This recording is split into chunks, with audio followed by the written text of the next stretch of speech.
Pues habíamos visto hace 15 días 4 misterios revelados, 4 misterios de Dios revelados en el Nuevo Testamento.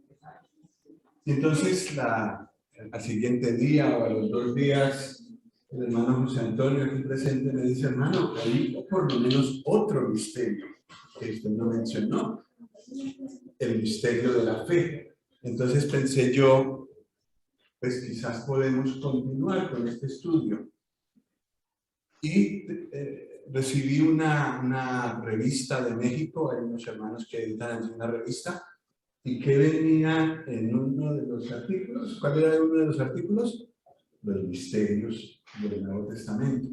Entonces pensé, quizás el Señor quiere que meditemos en esto.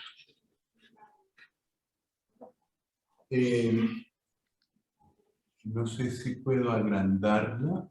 Vamos a ver si es posible.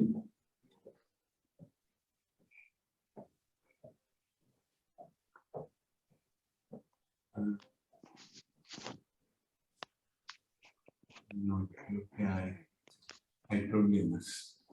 La otra vez los de fuera no pudieron seguir la presentación. Bueno, pues hace 15 días vimos que gracias. Hace 15 días vimos lo que es un misterio. Un misterio es un secreto de Dios del cual solo presentaba algunas señales, algunas muestras. Pero ya estaba. Desde antes de crear el mundo, ese misterio ya estaba, esos misterios ya estaban. Esa es una cosa que me impresionó muy profundamente. Era algo que siempre había estado ahí, desde que Dios creó el mundo, y luego entonces lo fue revelando poco a poco. Pero la revelación cumbre de los misterios de Dios vino cuando el Señor Jesús apareció en esta tierra. Y Él, con su sacrificio, abrió la puerta para que Dios nos revelara sus misterios. Pues en total he contado 14. Hemos visto 4, nos faltarían 10, pero no podemos ver los 10 otros. Vamos a mirar algunos.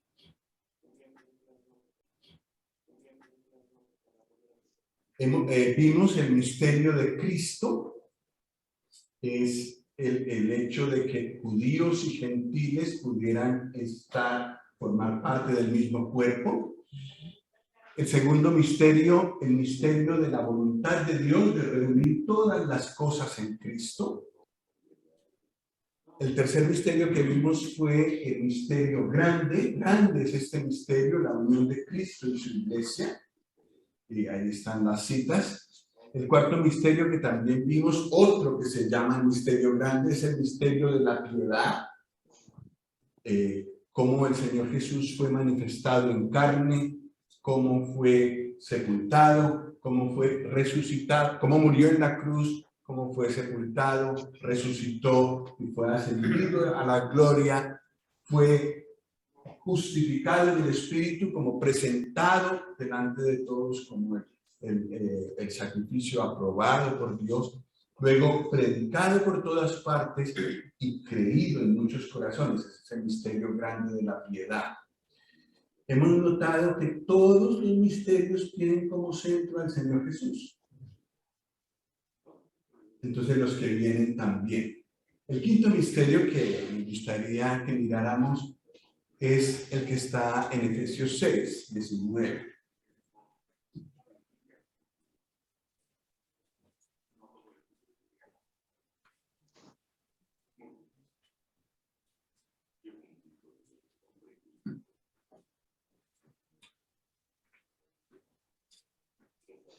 Efesios 6, 19.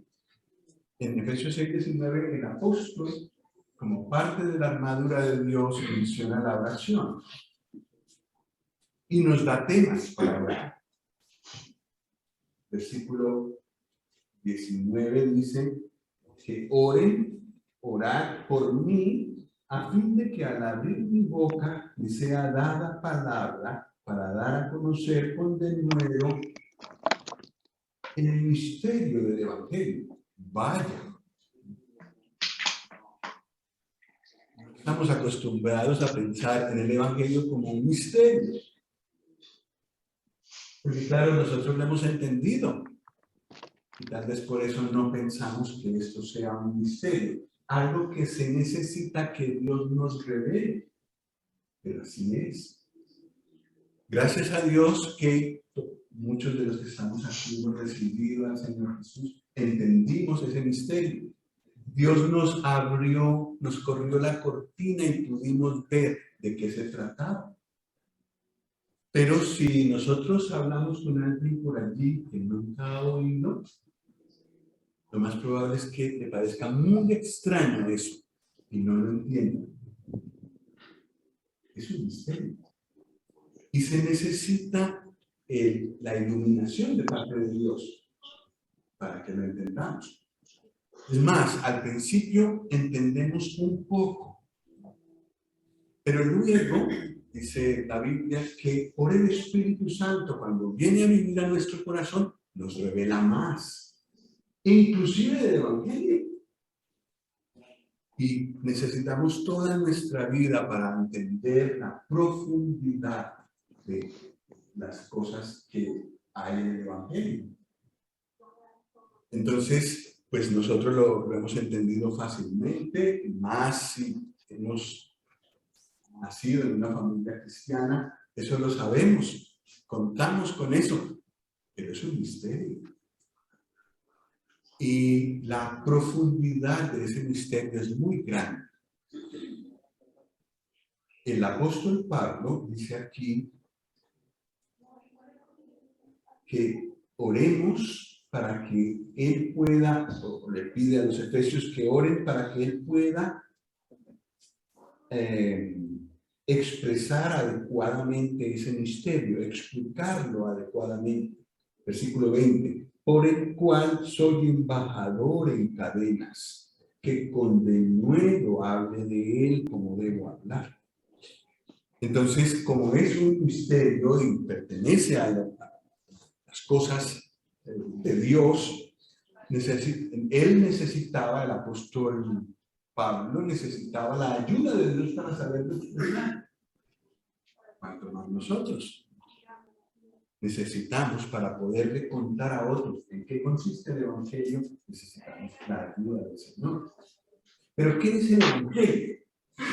Tal vez la mejor explicación es la que está en 1 Corintios 15.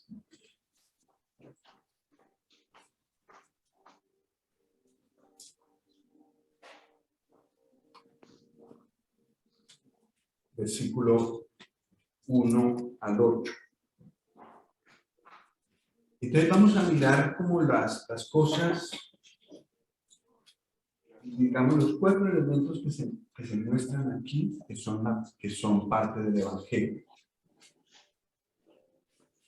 1 Corintios 15, versículo 1 dice, además os declaro, hermanos, el Evangelio que os he predicado, el cual también recibisteis, en el cual también perseveráis, por el cual asimismo, si retenéis la palabra que os he predicado, sois salvos, si no creísteis en vano. Porque primeramente os he enseñado lo que asimismo recibí, que Cristo murió por nuestros pecados conforme a las Escrituras. Primer elemento del Evangelio, Cristo murió por nuestros pecados conforme a las Escrituras. Segundo elemento, versículo 4, y que fue sepultado y que resucitó al tercer día conforme a las Escrituras. Entonces llevamos 3, ¿no?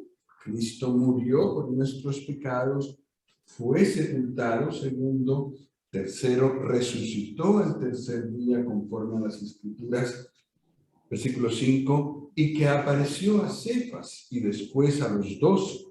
Después apareció a más de 500 hermanos a la vez, de los cuales muchos viven aún y otros ya duermen.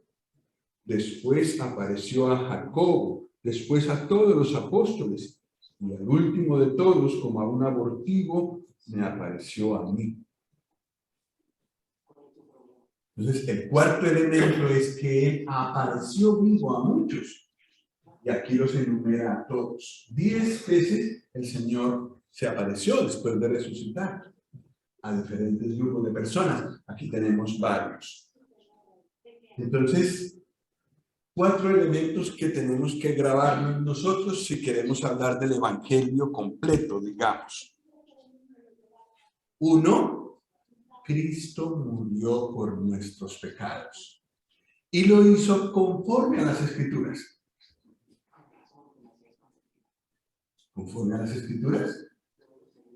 Pablo se está refiriendo al Antiguo Testamento. Quiere decir a la parte que hay desde Mateo hacia atrás. Cristo murió por nuestros pecados conforme al Antiguo Testamento. ¿Y dónde encontramos eso en el Antiguo Testamento? Pues uno de los muchos lugares donde yo el hermano esta mañana, en Génesis, pero también muy claramente en Isaías 53. Isaías 53 lo conocemos de memoria, entonces solo vamos a mirar 2 versículos.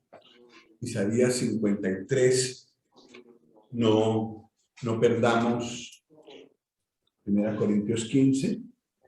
Isaías 53 dice el versículo 8. Isaías 53, 8. Por cárcel y por juicio fue quitado, y su generación, ¿quién la contará? Porque fue cortado de la tierra de los vivientes, y por la rebelión de mi pueblo fue herido. Y se dispuso con los impíos su sepultura, mas con los ricos fue su muerte, aunque nunca hizo maldad ni hubo engaño en su boca. Entonces podemos decir, Cristo murió por nuestros pecados conforme a las Escrituras. Ya lo hemos leído. También dice aquí, sepultado. Se dispuso con los impíos su sepultura, mas con los ricos fue en su muerte. Fue sepultado. Resucitó al tercer día, según las Escrituras. También dice aquí, conforme a las Escrituras. ¿Dónde está la resurrección del Señor? En el Antiguo Testamento, porque dice conforme a las Escrituras. Entonces, ¿dónde está? En el Antiguo Testamento. Pues una de las porciones donde aparece la resurrección del Señor es el Salmo 16:10. Entonces lo vamos a mirar. Tirado de todo.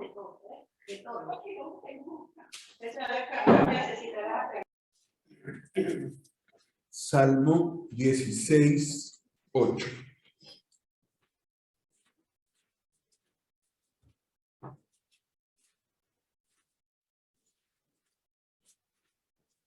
En 16:10, perdón. Bueno, tal vez leemos desde el 9. Se alegró por tanto mi corazón y se gozó mi alma. Mi carne también reposará confiadamente, porque no dejarás mi alma en el Seol, ni permitirás que tu santo vea corrupción. Entonces, cuando el apóstol Pedro tomó esta porción y la explicó, dijo, pues esos son los términos en los que el Antiguo Testamento revelan que el Señor Jesús iba a ser resucitado. Impresiona mucho que la muerte del Señor haya estado en el Antiguo Testamento y que la resurrección del Señor haya estado en el Antiguo Testamento también. Porque entonces, ¿por qué no lo creyeron?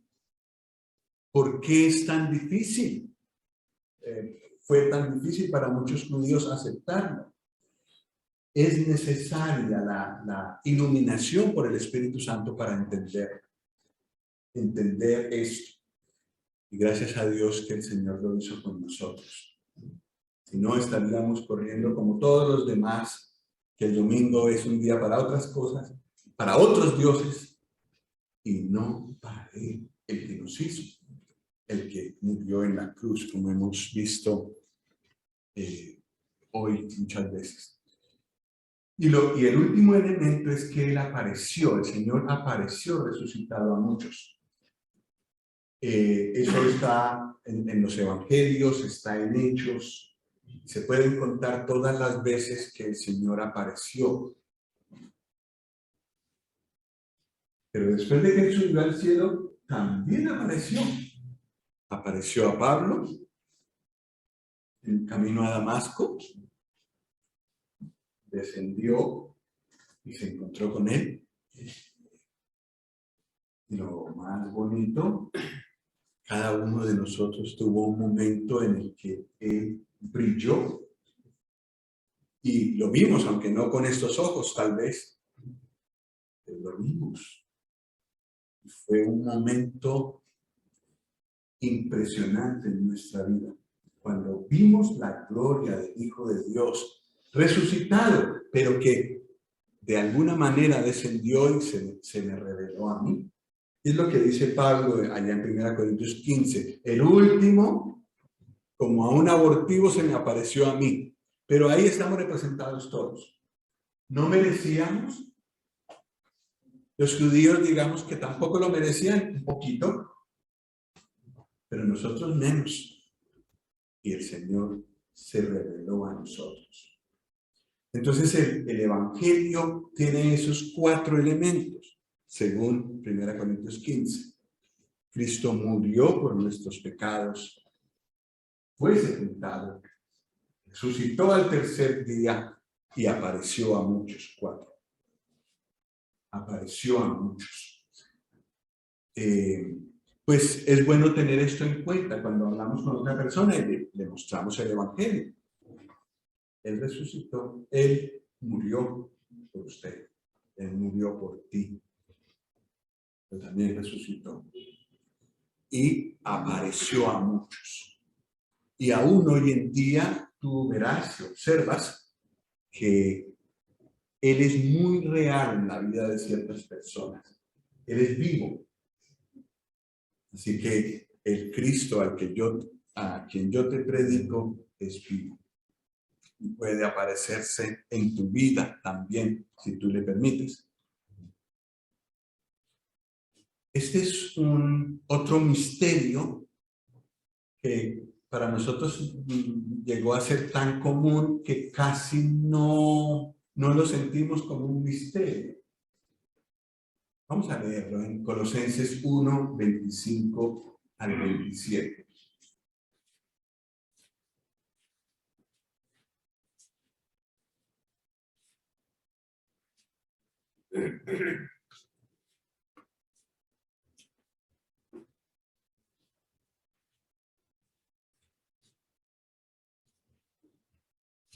Dice el 25, de la cual fui hecho ministro según la administración de Dios que me fue dada para con vosotros, para que anuncie cumplidamente la palabra de Dios.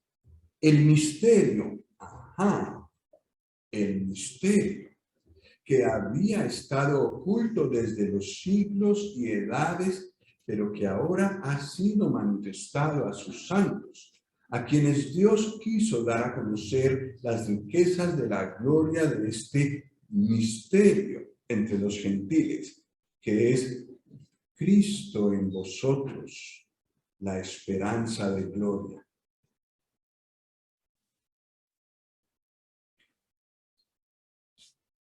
Eso es impresionante.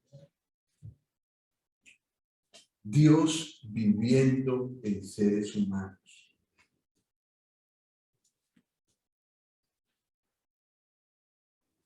Dios mismo viviendo en seres humanos. Eso es el Señor Jesús en nosotros. Eso es este misterio. Es algo que no se nos ocurriría a nosotros. Estábamos leyendo en Colosenses 1, 25 a 27, ¿no? Cristo en vosotros. Cristo en los creyentes. Eso lo sabemos, Eso es así, eso hace mucho tiempo que lo sabemos, pero es una maravilla. El Señor Jesús, cuando yo estoy en mi casa, o cuando salgo a la calle, o cuando me monto en el metro, va allí, en mí. Cuando me enfrento con problemas, que de eso se trata la epístola a los Colosenses, Él está ahí. Él está conmigo, está dentro de mí. Y Él es la esperanza de gloria. Él vive en nosotros, nos acompaña en todas las circunstancias que vivimos en esta tierra y es nuestra esperanza de gloria. Es decir, es quien nos hace levantar nuestros ojos para ver que las guerras que hay, la pandemia que hay, todas las cosas que nos afligen aquí, tienen un fin, tendrán un fin. Lo que no tendrá un fin es su presencia en nosotros. Él ha venido a nuestro corazón para quedarse para siempre. Y eso es tan necesario porque aún cuando no tenemos guerras ni pandemias, ni posibilidades de hambrunas, tenemos problemas, tenemos circunstancias difíciles. El apóstol, por ejemplo, habla aquí de enfrentar ideas contrarias al señorío absoluto de Cristo en Colosenses 2, una cantidad de ideas, y en este mundo es lo mismo. Y entonces molestan al corazón, pero el Señor nos ayuda, nos muestra que estamos completos en Él. Los colosenses tenían este problema grande, enfrentaban corrientes de pensamiento raras que se apartaban de la Escritura, pero el Señor estaba con ellos. Y el apóstol Pablo escribió esta epístola para corregir esas cosas y de paso corregirnos a nosotros, es decir, mostrarnos a nosotros que aunque haya muchas ideas, la Escritura es la verdad y tenemos que aferrarnos a ellas. Pueden decir lo que quieran y hay muchas ideas raras. Y desde el tiempo de los colosenses hasta hoy se han inventado más. Pero estamos completos en Él y tenemos todo lo que necesitamos en la Escritura. Entonces, todo lo que escuchemos lo tenemos que pasar por la Escritura y si no pasa el examen, pues por donde vino, que se vaya. El Señor nos ayuda en esa lucha. También viviendo la vida de Cristo cada día en esta tierra, que es de lo que nos hablan el capítulo 3 y el capítulo 4 de Colosenses. ¿Cómo comportarnos? ¿Cómo hacemos? Pues el Señor Jesús en nosotros nos capacita para vivir su vida aquí en esta tierra. Hay un hermano que escuché y dijo algo muy bonito.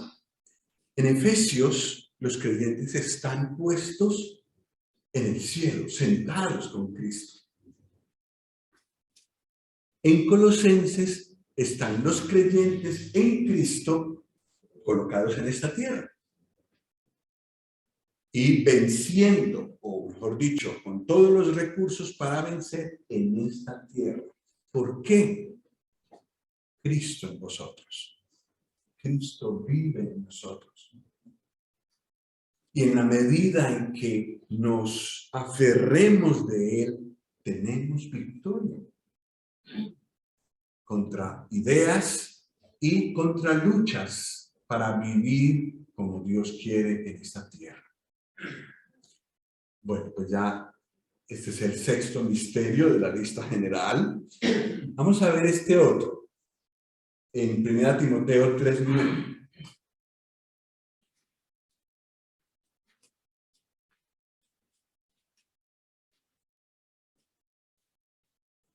Bueno, leamos desde el 8. En 1 Timoteo 3, versículo 8, hay algo que Dios aprecia mucho. Creyentes que quieren servir. Y entonces dice en el versículo 8, los diáconos asimismo deben ser honestos, sin doblez, no dados a mucho vino, no codiciosos de ganancias deshonestas, que guarden el misterio de la fe con limpia conciencia. ¿Qué es ese misterio de la fe? Eso es otra cosa que tampoco pensábamos que era un misterio, porque ya sabemos mucho del contenido de ese misterio, entonces a nosotros no nos parece misterioso, pero sí, lo que hemos conocido de ese misterio, lo hemos conocido porque el Señor nos ha permitido conocer esas cosas. Si no, no. En 1 Corintios 3 es que dice que Dios revela sus cosas escondidas por el Espíritu a los creyentes. En realidad, allí en 1 Corintios 3 no lo vamos a ver allá, pero si alguien lo quiere pasar, en 1 Corintios 3 se habla de 3 tipos de hombres o de 3 tipos de personas. El hombre natural, es el que está allá afuera, que no percibe para nada las cosas de Dios y todo les parece misterio, o sea, un misterio secreto que no pueden ni entender nada. Inclusive, tan raro les parece que piensan que es locura. Ese es el primer hombre. El segundo es el hombre carnal, la persona carnal, que se ocupa solo de las cosas de esta tierra. Es creyente, pero se ocupa solo de las cosas de esta tierra. Entonces, ahí hay divisiones, como el caso de los corintios, hay problemas con la fe, hay avanzar en su fe, pero dando tumbos. Ese es el segundo, el hombre carnal. Y el tercero es el hombre espiritual. El hombre espiritual es aquel que busca depender del Señor, estudiar su palabra en dependencia del Señor, y el Señor le va revelando más y más cosas. Y esos misterios podemos entenderlos mejor cuando somos creyentes espirituales. Que el Espíritu Santo domine nuestra vida, entonces nos va revelando más y más y más. Y eso fue lo que pasó con Pablo, y tal fue su entendimiento de esos misterios que pudo explicarlos muy claramente y dejarlos por escrito. Misterio de la fe. Es algo que los diáconos que quieren servir al Señor guardan con limpia conciencia, sin trampas. Con limpia conciencia guardan, atesoran ese misterio. ¿Qué es el misterio? ¿Qué es la fe? ¿Qué es el misterio de la fe? En este caso, no es solo creer, no se trata solo de la acción de creer, sino que es el conjunto de todas las verdades de la Escritura acerca del cristianismo, que fueron sacadas a la luz por la muerte y resurrección de Cristo. Todas las verdades dependientes de un Cristo glorioso. Verdades referentes a Él, referentes a su iglesia y referentes a todo el mundo, a todo el universo. Entonces, todas las verdades, todas las doctrinas que hay en el Nuevo Testamento, eso conforman la fe. Y tenemos que enterarnos de lo que dice allí, estudiarlos, y una vez que cada cosa que vayamos entendiendo, cuidarla, guardarla, con limpia conciencia, sin trampas, sin hacer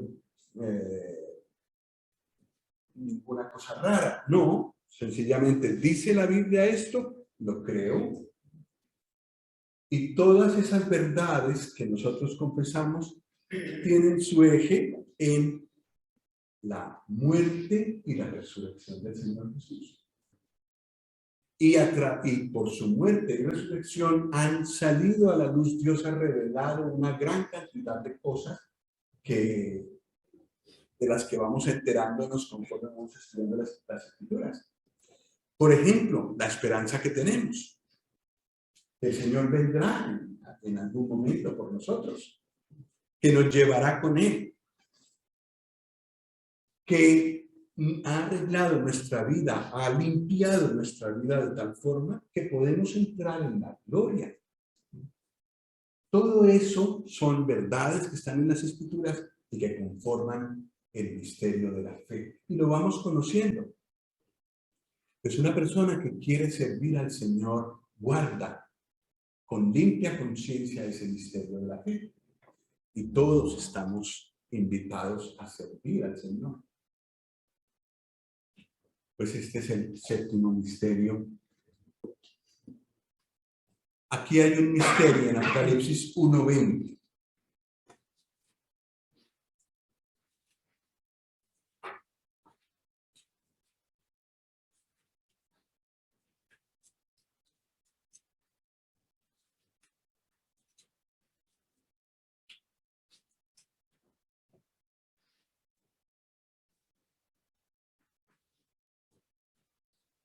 Juan acaba de ver al Señor Jesús en gloria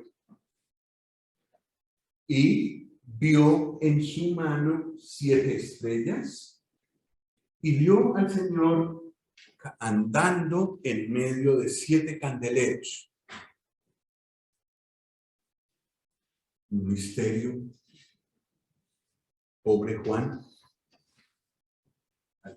De primer momento no entendía todo eso, pero el Señor le dice en el versículo 20, el misterio de las 7 estrellas que has visto en mi diestra y de los 7 candeleros de oro.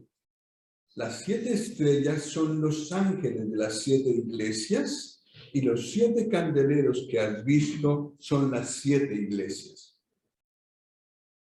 Un misterio, pero que ahora es revelado por el Espíritu a los suyos. El Señor se lo reveló primero a Juan y Juan escribió, y entonces ahora nosotros entendemos que esa visión representaba algo. Los ángeles, que para muchos hermanos son sencillamente el conjunto de creyentes que dirigen cada congregación, que reciben de Dios mensajes y se los dan a la congregación. En la Escritura no es una sola persona por congregación, son varias que conforman ese conjunto, digamos así, de mensajeros. Esas 7 estrellas representan a esas personas. Las 7 estrellas que has visto en mi diestra. A ver. Las 7 estrellas son los ángeles de las 7 iglesias. En cada una el Señor ha puesto sus mensajeros. Pero es curioso que use la figura de una estrella. Porque las estrellas tienen todo sentido cuando todo está oscuro. Ahí se ven las estrellas.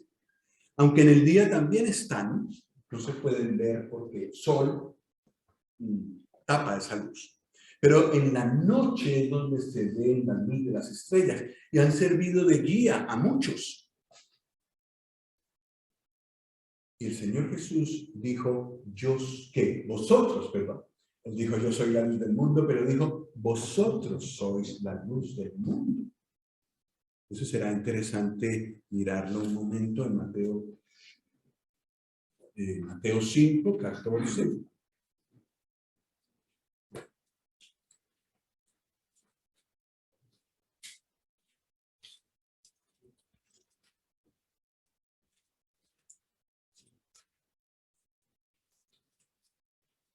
Mateo 5, 14. Dice, vosotros sois la luz del mundo. Una ciudad asentada sobre un monte no se puede esconder. Versículo 16. Así alumbre vuestra luz delante de los hombres, para que vean vuestras buenas obras y glorifiquen a vuestro Padre que está en los cielos. Entonces, los creyentes todos estamos puestos como la luz del mundo, representando al Señor Jesús, que es la luz del mundo. Entonces, a través de nosotros Él brilla hoy. Y de forma especial, los mensajeros de las iglesias son luz, digamos así, porque revelan la luz del Señor afuera y también adentro en la congregación.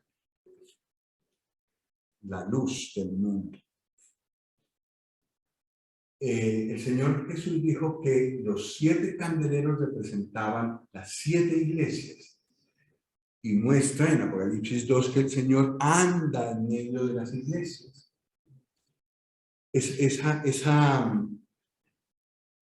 Esa figura también me tocó profundamente a mí. Porque a veces uno se preocupa de cómo andan algunas congregaciones.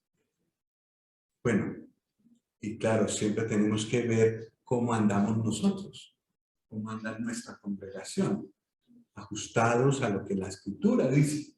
Siempre tenemos que estar vigilantes de que eso sea así.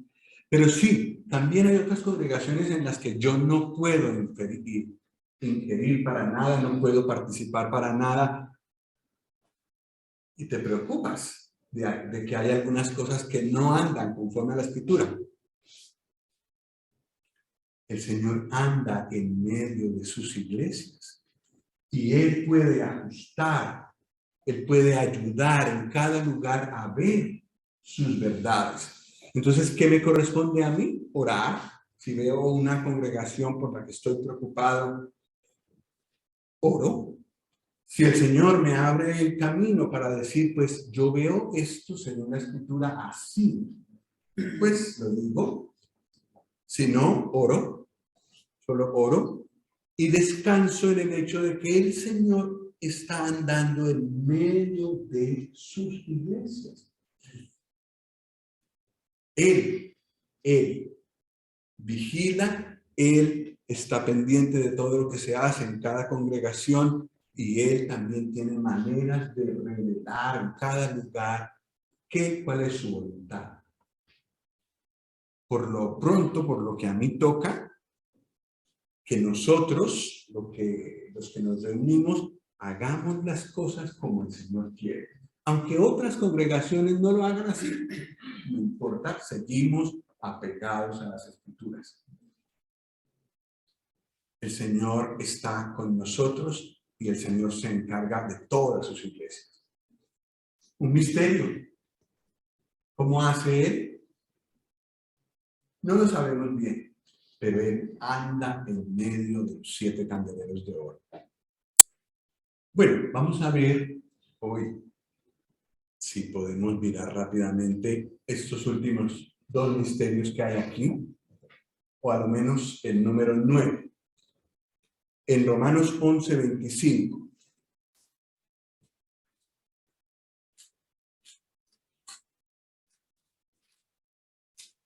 Romanos 11:25.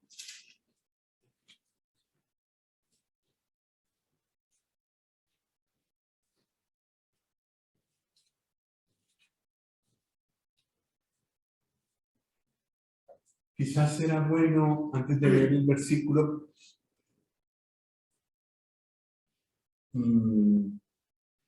pensar en una pregunta. Dios escogió a un pueblo, a una nación en esta tierra. No escogió a Colombia, no escogió a España, no escogió a Holanda, escogió a Israel. Le reveló su palabra, cosa que las otras naciones no tenían. Su palabra eterna, maravillosa, gloriosa. ¿Cómo tenía Dios planeado que a partir de ese pueblo todas las naciones lo conocieran a él. ¿Cómo fue que habiendo escogido Dios solo una nación, ahora estamos reunidos en España? Y a esta hora están reunidos en Francia. Y más tardecito en Colombia. ¿Cómo llegó a ocurrir eso? Que el conocimiento del Dios verdadero llegó tan lejos.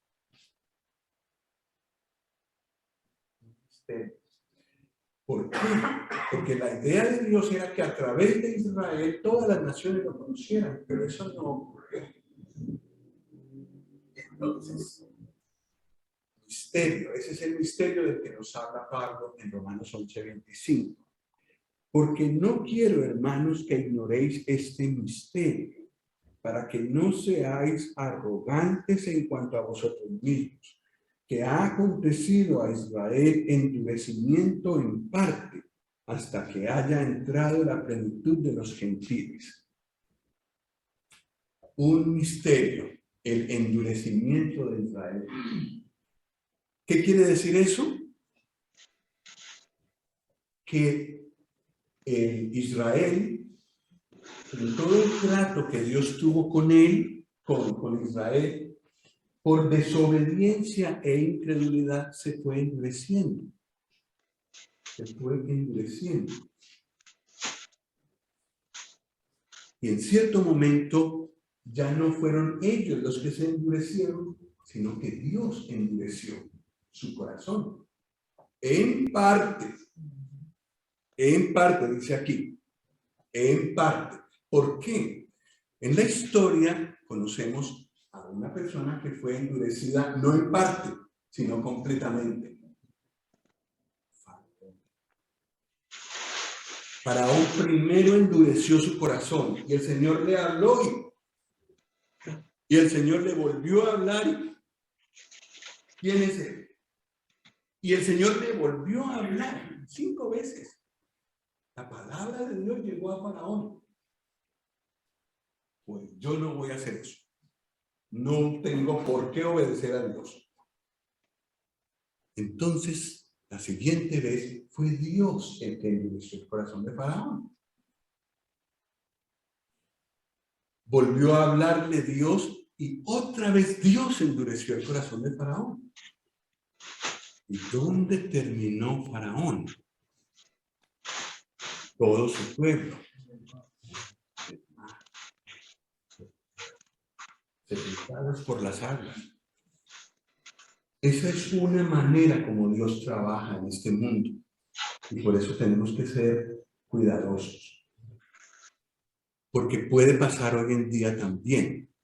Cuando Dios le habla a una persona, esa persona no hace caso. Dios le vuelve a hablar, que puede hablar muchas veces, de muchas formas, y siempre se resiste. Llega un momento en que Dios se encarga de endurecer a esa persona.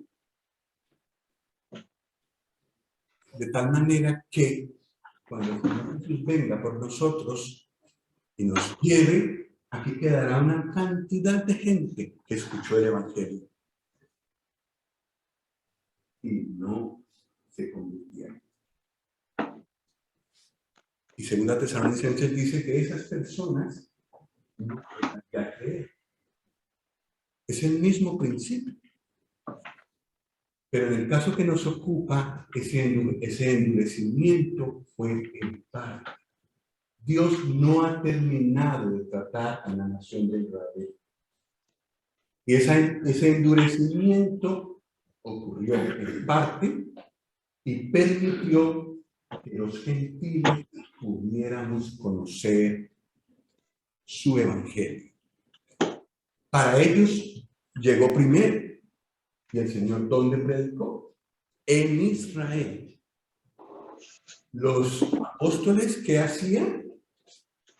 Primero en Israel predicaron el evangelio a los judíos. Cuando ellos rechazaron, hablaban con los gentiles. Salió el evangelio por mandato de Dios de la nación de Israel, y entonces cuando llegaban a un nuevo lugar, ¿qué hacían? buscaban los judíos que había ahí y a ellos les predicaban primero. Cuando ellos resistían, que no, entonces los apóstoles sacudían los zapatos y decían, nos vamos a los gentiles. Sin embargo, en su bondad, Dios ha hecho que aún el día de hoy hay creyentes entre los judíos. Hay muchos. Entonces el Señor ha seguido ofreciendo su oportunidad a los judíos. Pero es a través de, es decir, gracias, podríamos decir así, a ese endurecimiento que llegó a todos los rincones o ha llegado a casi todos los rincones de la tierra, de nuestros países. ¿Fácil de entender? No.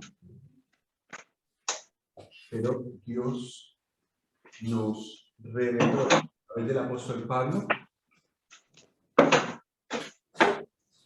que usó aún ese endurecimiento de Israel para abrir la puerta a los gentiles, a todos nosotros. Con sentimientos mezclados. ¿Agradecemos ese endurecimiento de Israel o no? El objetivo de este versículo, dice el apóstol aquí, es que no seamos arrogantes. Que lamentablemente la historia de la iglesia sí está llena de arrogancia contra los judíos. Eso es lo que el Señor quiere contrarrestar aquí. No, hemos sido recibidos por pura gracia. No lo merecíamos. Ellos tampoco, pero nosotros menos. Cuidado con la arrogancia.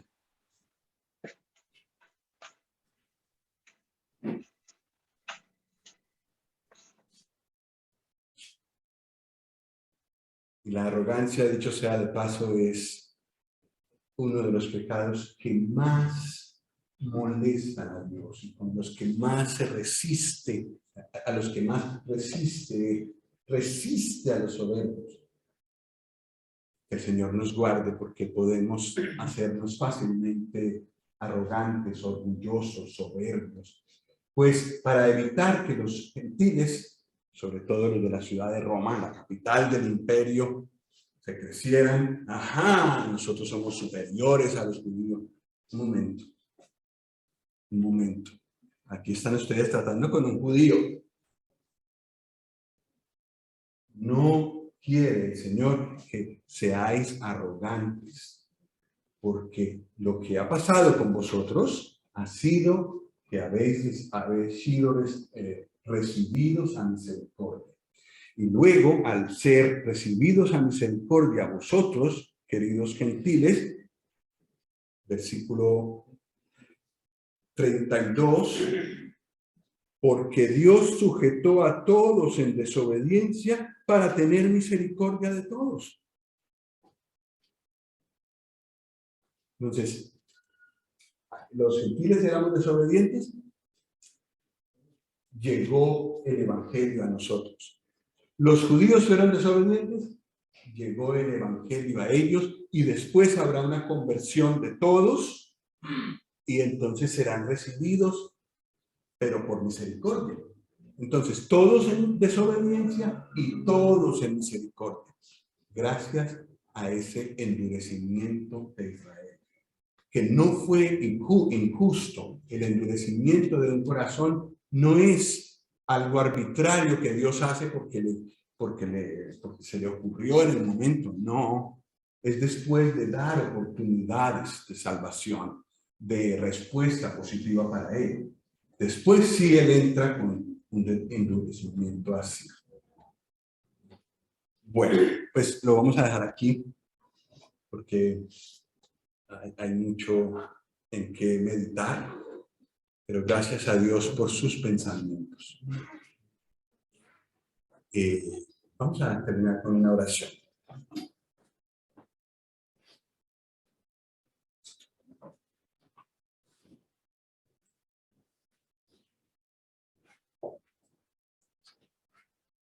Dios y Padre, queremos darte gracias por por dejarnos ver tus pensamientos.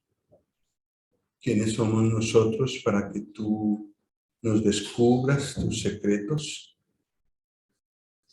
¿Quiénes somos nosotros para que tú nos hayas admitido en el seno de tu familia y que hayas puesto tu espíritu en nosotros, que nos explique todas estas cosas? Dios y Padre, te damos gracias por abrirnos tu palabra, por explicarnos tus pensamientos. Gracias por tu Hijo amado, quien con su muerte y su resurrección hizo que todos estos misterios pudieran ser revelados, que tú pudieras abrir las compuertas de los cielos para mostrarnos lo que tu corazón de amor había pensado desde la eternidad. Padre, rogamos que tú nos ayudes a responder a tus palabras con toda sumisión, con toda reverencia, y concédenos andar en este mundo de una forma tal que las personas de fuera se sorprendan al ver en nosotros características del Señor Jesús. Concédenos también poder recordar estas verdades, sobre todo cuando nos sentimos afligidos por las noticias que escuchamos, por lo que anuncian los hombres. Concédenos reposar en la esperanza que tú nos has dado. Dios y Padre, te alabamos por tus pensamientos, como dijo el apóstol Pablo al final del capítulo que leímos. Cuán grandes son tus pensamientos, cuán altos son tus propósitos, y no podemos imaginar la altura de tus pensamientos. Pero gracias por querernos ir revelándonos a nosotros tus pensamientos conforme estudiamos y escudriñamos tu palabra. Nos encomendamos a ti, guárdanos, ayúdanos para que esta semana sea de crecimiento en nuestra vida contigo. Ayuda a aquellos que aún no son creyentes para tener esta gracia de conocer al Señor Jesús y recibirlo en su corazón y ser salvos. Y ayúdanos, oh Padre, para poder mostrar el misterio de tu Evangelio a otros. Por medio del Señor Jesús oramos. Amén. Amén.